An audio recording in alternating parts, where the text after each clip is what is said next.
Set a case efficacy chain, also known as chain of efficacy, a digital chain. A chain is only as strong as its weakest link. Educate, efficiency, effectiveness, and evolve. So whether you are doing market research, studying, doing market analysis, or making a critical financial decision, get the latest breaking, developing market news in the cryptocurrency markets at www.efficacycoin.com. Efficacy Cryptocurrency News is powered by Case Capital Markets.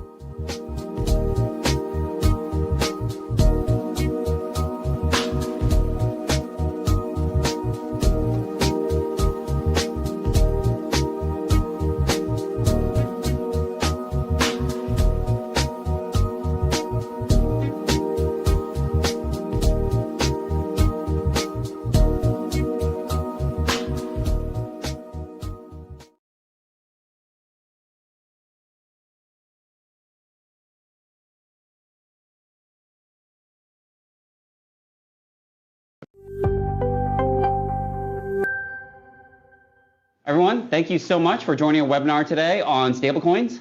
So obviously, they've been the killer app of the crypto sphere, and I think that everyone has been pretty primed in terms of everything that's been happening. You know, there's been tons of headlines in terms of more incumbents in the traditional finance space, payments like payment networks like Visa, MasterCard, all kind of getting in this game. So we brought together an excellent panel who's going to talk today about what's been happening, what their take is on all these things. So my name is Dave DeWong. I'm head of research at Coinbase. And without further ado, let me introduce my great panelists today. So just to my left here is Richard Widman, who is the head of strategy for Google Web3. We have Robin Cook next to him, who is Coinbase's legislative counsel. And we have Scott Meadows, who some people may know here, who is our head of partnerships here at Coinbase. So gentlemen, thank you so much for joining me today. Thanks for having us. Thanks. Absolutely. So let's just kind of kick off here. Scott, probably first question is to you. Stablecoins have grown to a pretty large market cap and it's been oscillating back and forth, but now we're looking at a $230 billion market cap today. How do you see this role evolving in global finance, probably over the next 3 to 5 years? Yeah, I think it's fair to say that the stablecoin sort of technology has captured the global imagination in a way and caught fire that I think has always been thought of as being coming on the horizon for the last several years, but as we've seen over the past, I'd call it maybe 12 to 18 months, just dramatically increase in terms of its mind share across not only like the crypto ecosystem, obviously, but more generally across the financial institutional space. I think what we've seen to date, and what really does represent the vast majority of that 230 billion plus of market cap today, is largely still focused on kind of two use cases. One, crypto capital markets generally, as well as what you've seen sort of like local trends towards dollarization in various emerging markets, particularly in the global south, where people are looking for access to dollars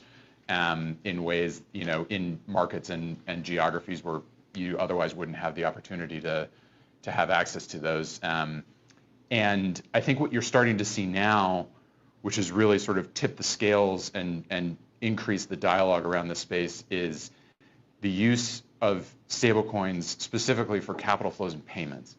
And what we're seeing now is a dramatic uptake in the interest from the traditional financial system to focus on ways that stablecoins can really fundamentally shift the existing payment rails that we've relied on, for the past, that have developed organically over the past, 4 or 5 decades. And those use cases are really starting to come to the fore. I would expect that over the course of the next, I don't know if it's 3 years, but certainly 5 to 7, the stablecoin concept is going to permeate its way throughout the financial system. Fast in some places, slowly in others, but over time, you're going to see more and more of more and more applications leverage stablecoins and fundamentally complement existing systems in a way that fundamentally transforms the way we think about the existing plumbing of the financial system. It's starting today with what you could consider kind of the low-hanging fruit and where the places of highest friction are, which generally speaking has to do with when funds cross borders. So as you think about the legacy systems around the correspondent banking network, the SWIFT payments network, and so forth, it's just tremendously inefficient. Moving funds from point A to point B across the globe sometimes costs hundreds of basis points and takes days, if not weeks, to settle. So corporations and institutions with global footprints and global supply chains are really looking at stablecoins now as a way to alleviate a lot of those frictions and pressures. I think that's what we're going to see most adoption with over the course of the next year or two or three.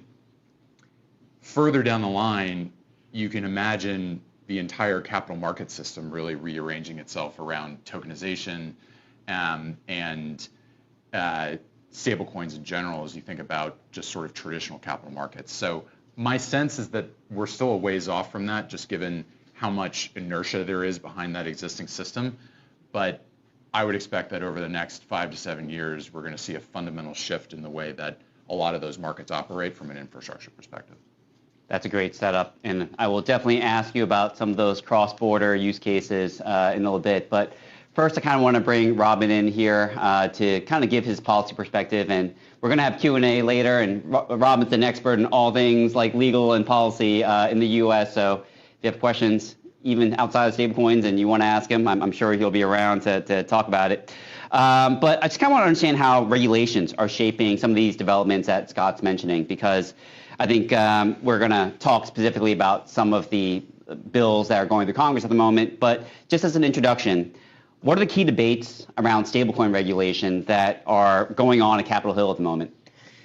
Yeah, no, thanks, David, and thank you all for having me this morning. I think the way that Scott framed it is the way that Congress is thinking about these issues too. There are two major use cases for crypto today. There's a capital markets use case, and Congress is thinking about that from the perspective of crypto market structure. And then there's a stablecoin use case, and Congress is thinking about that in terms of stablecoin legislation. And I am bullish by nature because on Congress, you cannot have my job if you don't. Have sort of a high degree of optimism, but I really do believe that we're going to see both of those bills signed into law this year. And the president has set a goal of doing it before the August recess. How we get from here to there, I think there are a lot of questions that still need to be worked out. But at a very high level, that is in and of itself very remarkable. Congress doesn't do major financial services legislation very often. It's usually about a once-a-decade exercise.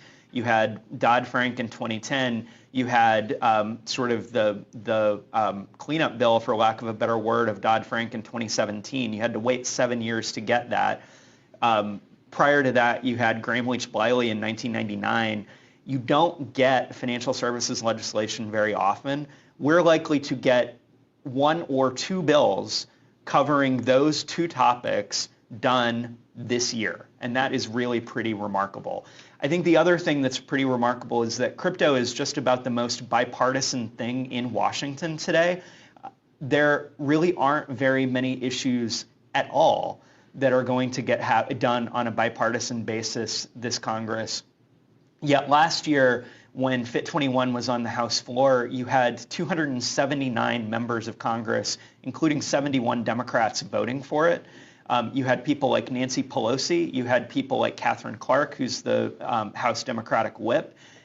You have very major folks on the Democratic side that are showing up to this conversation and really engaging in a robust way. What does that ultimately mean for stablecoins? I think it means 2 things. First and foremost, it gets done. That in and of itself is as a threshold matter, the starting point. But it's going to get done in a way that I think is very likely to be durable, because you're having the debate take place now, and you're getting broad buy-in from different segments of the economy. The banking sector is showing up to the debate in a robust way. That hasn't been true for the last several years. You're getting regulators showing up to the debate in a robust way. That also has not been true for the last several years. Everybody's providing their input. Ultimately, Congress holds the pen. It's up to the elected officials to work out what the disagreements are. But the remaining issues, and we can talk about those in detail, but they're all solvable problems. And so ultimately, I have to be bullish. You can't have my job if you're not. But I think that we are setting this market up for the pipes and plumbing for the next 100 years right now. That bipartisan support is such an important point. I think we'll definitely get back to it when we get into the specifics of some of the legislation we're seeing on the side. But first, kind of want to bring Google into this. So, Rich, thanks for being here. We saw that Google recently partnered with CME Group to pilot Google Cloud Universal Ledger for asset tokenization. Could you kind of explain how this integrates with stablecoins like, say, USDC, which is Scott's purview for settlement and payments, and what advantages do this offer over traditional banking rails? Yeah, so I think maybe for folks who are less familiar about kind of the work that we have been doing in this space, GCUL is really an outgrowth of the last, what I would say, 4 or 5 years of what we've kind of witnessed being on the ground, mostly from a developer perspective. And when I say developers, I mean the developers that I think many of you guys are familiar with in the crypto native space, right? These are the guys that are working on the underlying protocols. But it's also the developers that are working inside of places like Coinbase or the large exchanges like NYSE, NASDAQ, CME. And so the GCUL kind of does a couple things. One is it is a bit of what I would say like a tip or a nod to the value that things like stablecoins or tokenized assets bring into traditional capital markets. I mean, just talking about payments right now, one of the things that's like probably the most obvious pain point is all these markets, right? And these venues talking about going 24/7, and then they have these old banking rails, right, that operate 9 to 5, don't function on weekends. So there's just fundamentally like incongruence there with where traditional capital markets want to go, frankly, to keep pace with folks like Coinbase who are actually like paving the way for 24/7 trading and things like that. And then where is the infrastructure that they currently leverage and how they need to close that gap. And so GCUL, right, our Universal Ledger is basically, it's a network, it's a private network that folks like the CME can leverage. And one of the things that we think they will do is leverage it for things like payments, right? You could certainly leverage it for movement of equities or commodities or any other asset. But we see it as an immediate solution for them to be able to perhaps play a role in not just issuing an asset that could stand in for $1 and move 24/7, but also impose some rules around their ecosystem and find partners that they want to work with to kind of bring them on board. I think that when you look at the traditional banking space, and Scott talked about this, like there's a ton of fragmentation. I think the venues who really have a lot of leverage vis-a-vis their partners, their custodians, the buyers and sellers on the exchange, are also a little bit hamstrung by the current payments space. And that is sort of a multi-stakeholder problem. And so unless you can get everyone kind of aligned around the incentives of sort of up-leveling banking rails, you're just going to have all these little holdouts, right, which is what you currently have in the payment space. So we actually think that there's really 2 fundamental issues for stablecoins to kind of reach broad adoption. I think one is the asset itself, right? So we need to have regulatory clarity. There needs to be these structures that exist and almost like a cultural adoption of these assets for payments and like sort of comfort, not just in the crypto native space, but within the traditional finance and accounting teams at places like Google, we were talking about this before this chat, within the treasury teams at a lot of these large institutions who are, again, very sophisticated when it comes to traditional finance, but are still looking at stablecoins and maybe crypto as something that's a bit avant-garde. You need that. And then we think the next thing that folks are going to really look for is determinism from the networks. And that's something that I think GCUL can provide. We don't really see that determinism yet in the public blockchain space, right? Gas fees fluctuate pretty aggressively. There are some high-speed chains like Solana that kind of decrease fees from a transaction standpoint, but have other issues. And there really isn't someone that stands behind the network, right? So if you have a payment drop, you have an outage, there's no Solana help desk. And I think that's just, maybe a state of the world for a portion of payments, but I do think that traditional institutions are going to want to keep some of the things about traditional payments there, which is if something gets hung up, if there's a wire issue, in the worst case, if there's fraud or illicit activity, they can contact a custodian, they can contact their bank, they can contact the payment network, and there's somebody who picks up the phone. And so we're trying to really bring those two together in a way that takes and really leverages the best things about some of the things around blockchain technology that I think people do find promise in, with the things that people like about their current payment networks when it comes to accountability, and bring those two together. But I do think what we're going to see first is people really kind of dabbling and doing what we did, which is playing in the stablecoin space specifically, just to really understand the value prop there, which is real, and I'm sure we'll talk about in more detail later. Sure. I have a follow-up, and it's not going to be is Google going to issue their own stablecoin. Although if you ever want to volunteer that information, you're welcome to do so right now. Not on a recorded webinar. How does the GCUL initiative kind of fit into Google's broader Web3 strategy, and what kind of specific problems does it solve for institutional clients? Yeah, so I talked a little bit about this, right? It's the determinism. So today on that developer side, right? I've been at Google now for 6 years. I came in actually as a lawyer for our finance team, and so the question of what we can do in crypto was very much driven by not this like, I think what happens in the sort of the startup space, which is like the opportunity cost is really nothing. It's either I do something in crypto, or I just don't do anything, or I do something else. In the Google context, it's, you have sort of the golden goose, right? You have this business, right, which is essentially a freight train that touches 1 billion users across 9 different products, and has hundreds of billions, if not trillions of dollars of payment flows. And so when you start to sort of assess what that will look like from a stablecoin perspective, you really have to weigh what are the opportunity costs there. And so what we started doing very early on is just trying to understand what was the sort of the directional inertia of the crypto space from a developer standpoint. In other words, just like cloud changed the way that you would build a Coinbase, right? I don't think you could build Coinbase in 2007. You just couldn't, right? You could not run a 24/7 exchange globally without cloud. Much like you couldn't build Uber or many of the mobile apps that we see without Firebase, right? And cloud and Firebase, those are two things that we have worked on pretty heavily to invest in. I think crypto is sort of like another one of these paradigms, and whether it's the asset class itself or the open source networks or the pseudo public markets that allow you to fund these efforts. And so our view is like what we're seeing is developers are building companies differently. And they're capitalized differently today than they were. And that's something that is new that we didn't see in the prior 2 waves, right? So it wasn't just a technology shift that's happening, but it's also an asset class shift. And no hyperscalers offer the ability to pay. They're basically the cloud bill, the number one cost for most of these developers in a payment that is native to the network or native to the asset class that they build in. And so we viewed that as an opportunity to say like, okay, well, what if we offered the ability to pay in stablecoins? And so we've worked with Coinbase and others to kind of facilitate that. And then when we took that to larger institutions and said, do you think this is interesting? Would you want us to facilitate something like this? What we heard was sort of the same thing I heard from my treasury team, which was, hey, I hear you on stablecoins. This is very interesting. I love the ability to have 24/7 payments. I hate cross-border remittances. I'm paying anywhere between 3 and 6% in fees on hundreds of billions of dollars a year. So the TAM is huge, and even just a percentage fix on that nets us a significant reduction in costs.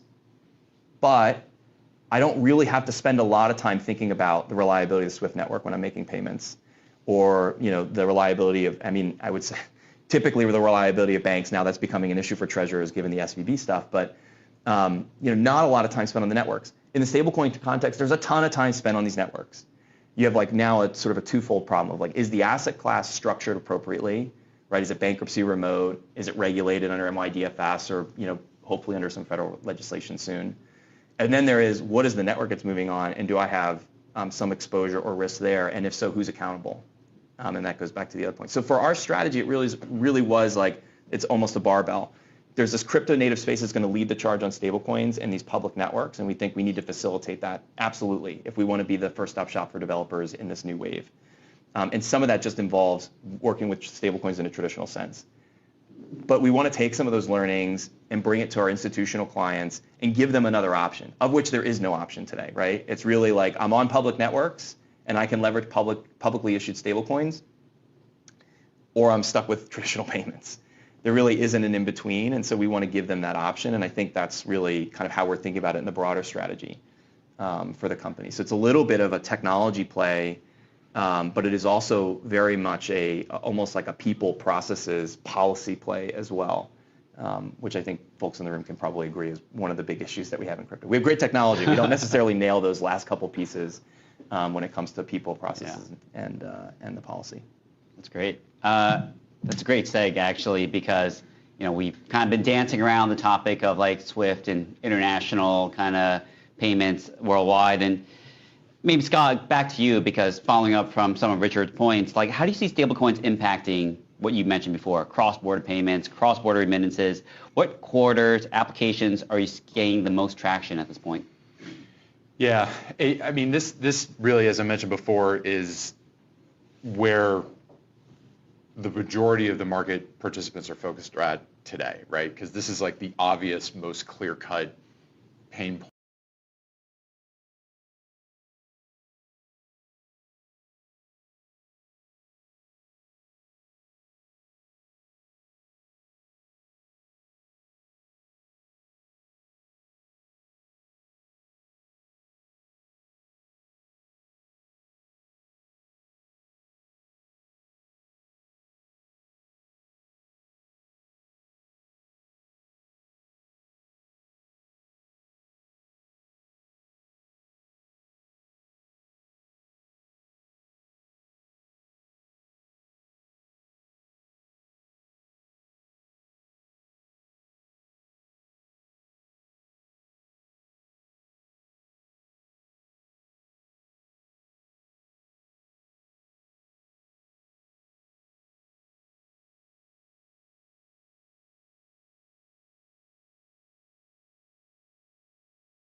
Set a case efficacy chain, also known as chain of efficacy, a digital chain.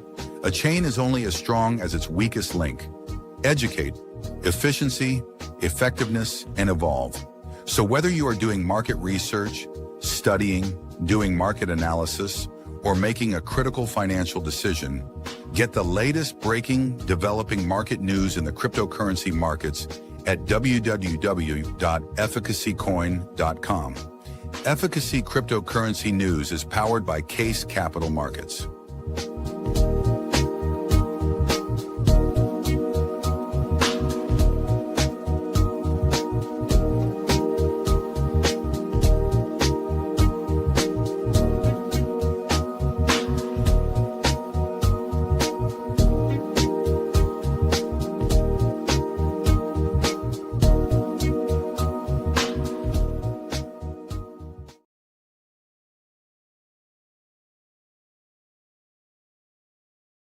Welcome to our TV network, your ultimate destination for all things exciting and essential. From mouth-watering food to the latest in fashion, health, education, music, movies, and news, plus thrilling sports and breathtaking travel.